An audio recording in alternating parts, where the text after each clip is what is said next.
और उसकी मॉम एक अल्कोहलिक है। क्रिस्टन कहते हैं कि वो अब अकेली ही रहती है। तब क्ले की मॉम क्रिस्टन की ऑनेस्टी देखकर खुश हो जाती है। अब वो लोग क्रिस्टन की बनाई हुई केक खा रहे थे, तभी क्रिस्टन को केक में गानुस की आंख दिखाई देती है और उसे लामिया की आवाज भी उस वक्त सुनाई देती है। अब क्रिस्टन बहुत ही अनकंफर्टेबल फील कर रही थी, पर फिर भी वह क्ले की मॉम के सामने सोशल होने का दिखावा कर रही थी। पर तभी उसको लामिया की आवाजें जोर से सुनाई देती है। उस वक्त वह इतनी डिस्टर्ब हो जाती है कि वह पानी का ग्लास दरवाजे पे फेंकती है। अब यह सब होने के बाद क्रिस्टिन वहां से भाग जाती है। तब क्ले की मॉम क्ले से कहती है कि she is sick girl, let her go, यानी कि क्रिस्टन की इंप्रेशन क्ले के पेरेंट्स के सामने डाउन हो गई थी।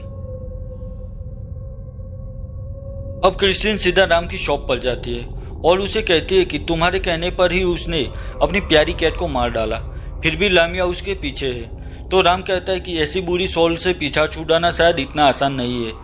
हमें अब उस स्पिरिट से डायरेक्ट बात करनी होगी, क्योंकि कल तीसरा और आखिरी दिन है। अगर कल तक हमने कुछ नहीं किया तो लामिया तुम्हारी सोल को ले जाएगी। राम कहता है कि वो एक औरत को जानता है जो इस श्राप से तुम्हें आजाद कर सकती है, पर इसमें जान का खतरा ज्यादा है और वह $10,000 चार्ज लेगी। अब क्रिस्टन बैंक जाकर अपने बॉस जैक से मिलती है। वह कहती है कि उसे $10,000 चाहिए। वह यह पैसे असिस्टेंट मैनेजर बनने के बाद वापस लौटा देगी। पर जैक कहते हैं कि अभी की तुम्हारी मेंटल कंडीशन देखते हुए वह पोजीशन उन्होंने स्टू को देने का फैसला किया है। अब क्रिस्टन की आखिरी होप भी उस श्राप और गानुस की वजह से चली गई। फिर भी वो हार नहीं मानती।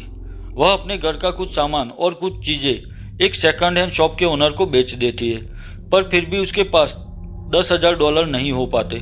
तो उस वक्त क्ले वहां पर आता है और क्रिस्टन को कहता है कि वह इन सब बातों में विश्वास तो नहीं करता, पर फिर भी वह क्रिस्टन से प्यार करता है और आखिर क्रिस्टन की खुशी के लिए वह उसे